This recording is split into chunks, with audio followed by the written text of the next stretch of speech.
Hello everyone, this is Salim Bazmi and welcome to Bazmi classes.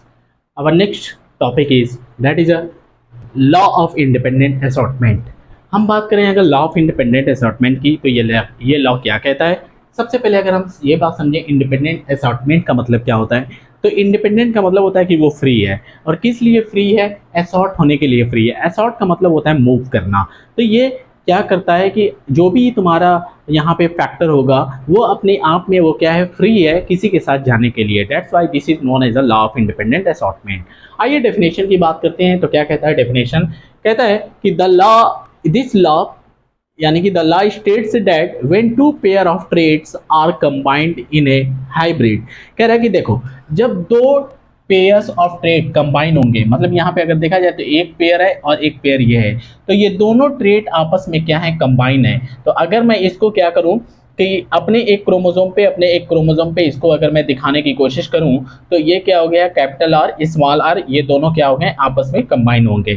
इसी तरीके से ये कैपिटल वाई स्मॉल वाई, ये भी क्या होंगे, आपस में कंबाइन होंगे। तो the law states that when two pair of trait are combined in a hybrid, और जब हाइब्रिड में कंबाइन होते हैं तो कह रहा है कि सेग्रीगेशन यानी कि अलग होना of one pair of a character, जैसे कि ये कैपिटल आर और ये स्मॉल आर है, ये क्या है, आपस में पेयर है। तो ये जब सेग्रीगेट होंगे, अलग होंगे, ठीक है, यानी कि एक कैरेक्टर है, ये कैरेक्टर कैसा है, ये राउंड मान लो है, ठीक है। अगर ये राउंड कैरेक्टर है, राउंड कैरेक्टर में एलील जो है ये पेयर में है, ट्रेड क्या है, पेयर में है। अब ये पेयर में है तो ये क्या करना चाहेगा कि सेग्रीगेट होना चाहेगा। तो मान लो कि ये कैपिटल आर और ये स्मॉल आर सेग्रीगेट हो जाते हैं, ठीक है। सेग्रीगेट होने के बाद क्या होगा कि character is independent of the pair of the character. तो ये अब इसके इंडिपेंडेंट हो गया, और इंडिपेंडेंट होने के बाद ये असॉर्ट हो जाएगा किसी के साथ भी। जैसे कि मान लो कि एग्जाम्पल के तौर पे हम लोगों ने डाई हाइब्रिड क्रॉस में देखा है कि डाई हाइब्रिड क्रॉस में क्या लेते हैं, हम एक कैरेक्टर लेते हैं राउंड येलो का, और यहाँ पे राउंड जो है कैपिटल आर जो है ये राउंड है और ये रिंकल्ड है। तो राउंड रिंकल्ड के ऊपर क्या है कि ये तुम्हारा डोमिनेंट है, तो इसीलिए ये पूरा कैरेक्टर राउंड हो गया। और कैपिटल वाई है, स्मॉल वाई है, तो कैपिटल वाई येलो है, स्मॉल वाई क्या है, ग्रीन है। तो येलो वाला ग्रीन के ऊपर क्या हो गया कि ये तुम्हारा ओवरकम हो गया, या कह लो कि डोमिनेंट हो गया। तो इसीलिए ये पूरा कैरेक्टर क्या देखने को मिलता है, राउंड येलो देखने को मिलता है। तो कहता है कि अगर राउंड येलो, ये जो दो कैरेक्टर आपस में कंबाइन है, ये सबसे पहले सेग्रीगेट हो करके अब वो किसी के साथ अपना गैमेट बनाने के लिए मूव कर सकते हैं। तो मान लो कि राउंड और येलो इस तरीके से है, अब मुझे इसकी गैमेट बनानी है। क्या बनानी है? इसकी गैमेट बनानी है। तो गैमेट बनाने के लिए मैं हमेशा कहता हूं कि इस तरीके से दो क्रोमोसोम मान लिया करो, और दो क्रोमोसोम मानने के बाद अब लॉ ऑफ सेग्रीगेशन लगेगा। लॉ ऑफ सेग्रीगेशन का मतलब ये दोनों अलग होंगे, दोनों अलग होंगे, और दोनों अलग होने के बाद कैपिटल आर जो है वो कैपिटल वाई के साथ चॉइस रखता है जाने का, ठीक है। यानी कि कैपिटल आर जो है वो मूव कर सकता है किसके साथ, कैपिटल वाई के साथ जा सकता है। क्लियर? तो अगर कैपिटल आर कैपिटल वाई के साथ गया तो क्या बन जाएगा, gamete capital R capital Y, ये सारे के सारे गैमेट बनेंगे अब यहाँ पे, ठीक है। अब उसके बाद ये जो है ये स्मॉल आर कैपिटल वाई के साथ चॉइस रखेगा जाने का, तो स्मॉल आर कैपिटल वाई बन गया, ठीक है। अब उसके बाद ये कैपिटल आर जो है एक बार कैपिटल वाई के साथ गया, अब इसके साथ ना जा करके अब ये कैपिटल वाई जो है, कैपिटल आर जो है कैपिटल आर जो है ये स्मॉल वाई के साथ जा सकता है। तो कैपिटल आर स्मॉल वाई के साथ जा सकता है, ठीक है। यानी कि ये इसके साथ भी जा सकता है, कैपिटल वाई के साथ भी जा सकता है, स्मॉल वाई के साथ भी जा सकता है, दोनों के साथ जा सकता है। यानी कि ये इंडिपेंडेंट है, असॉर्ट होने के लिए, मूव करने के लिए, इसीलिए इसको इंडिपेंडेंट असॉर्टमेंट कहा जाता है, इंडिपेंडेंटली असॉर्टमेंट कहा जाता है। क्लियर है?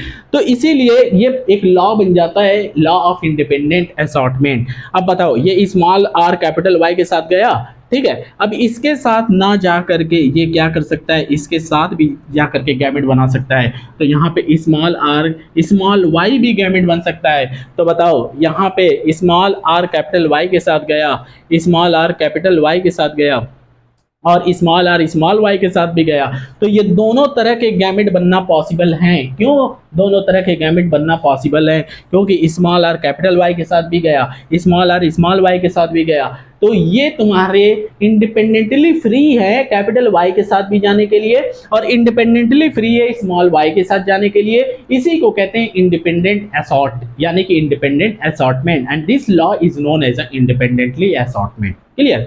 Law of independent assortment. Now law of independent assortment का जो एग्जांपल देखा जाता है हमें एनसीईआरटी के अंदर, वो यही देखने को मिलता है dihybrid cross. Dihybrid cross में जो हमने देखा, ठीक है, यही लॉ ऑफ इंडिपेंडेंट असॉर्टमेंट का हम एग्जांपल पढ़ते हैं, डाई हाइब्रिड क्रॉस या इनहेरिटेंस ऑफ टू जीन। ठीक है, उसके बाद ये लॉ ऑफ इंडिपेंडेंट असॉर्टमेंट के अंदर आता है, और law of dominance, law of dominance के अंदर कौन आता है? लॉ ऑफ डोमिनेंस, यानी कि लॉ ऑफ डोमिनेंस के अंदर हमें एग्जांपल देखने को मिला था मोनो हाइब्रिड क्रॉस। क्लियर है? अब इसके बाद इंडिपेंडेंट असॉर्टमेंट का एक एक्सेप्शन भी है, हमें एक्सेप्शन भी देखना पड़ता है, वो क्या है? और एक्सेप्शन क्या कहता है लॉ ऑफ इंडिपेंडेंट असॉर्टमेंट का?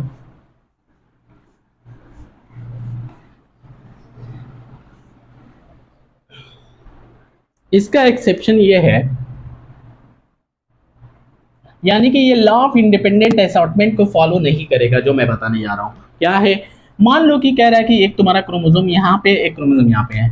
अब मान लो कि इस पे तुम्हारा क्या है कि एक जीन जो है यहाँ पे है और दूसरा जो है जीन यहाँ पे है। ठीक है, एक जीन यहाँ पे है और दूसरा जीन, मान लो कि इस पे क्या है, ऐसा करते हैं, इस पे कैपिटल ए कर देते हैं, इस पे कैपिटल बी कर देते हैं, इस पे स्मॉल ए और इसमें स्मॉल बी। तो capital A small A capital B और स्मॉल बी, इस तरीके से। क्लियर है? यानी कि ए ए ये होमोलॉगस कैरेक्टर हो जाएंगे, इसी तरीके से कैपिटल बी स्मॉल बी। ठीक है, तो कहता है कि इसको अगर हम डिफाइन करने की कोशिश करें तो ये एक्सेप्शन जो है, ये एक्सेप्शन जो है लिंकेज में देखने को मिलता है, इसको हम लिंकेज बोलते हैं। और लिंकेज को हम डिफाइन करने की कोशिश करें अपने थ्योरेटिकल या एक लाइन लिख करके, तो हम ऐसे कह सकते हैं कि when two gene are situated, क्या हम ये कह सकते हैं कि when two gene are situated on same chromosome, on same chromosome, on same chromosomes, and same chromosome पे जब दो जीन होंगे और वो दोनों बहुत ही क्लोज होंगे, इसका मतलब है कि and are very close to each other,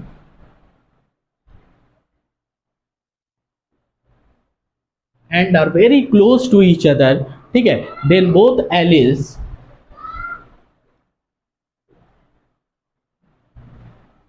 then both alleles, दोनों alleles क्या करेंगे? then both alleles क्या होंगे? on one chromosome, on one chromosomes are passed together,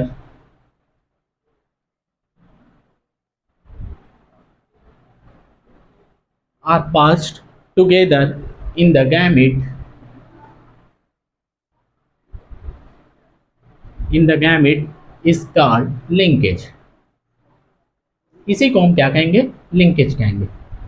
क्या कह रहा है कि जब दो gene are situated on the same chromosome, जब एक ही क्रोमोसोम पे जब दो जीन तुम्हारे क्या होंगे? प्रेजेंट होंगे, और वो भी प्रेजेंट होने का मतलब है कि बहुत ही क्लोज प्रेजेंट होने चाहिए, बहुत ही नज़दीक होने चाहिए, both allele on one chromosome, और दोनों ही क्रोमोसोम क्या हो जाएंगे? ये पास हो जाएंगे गैमेट में।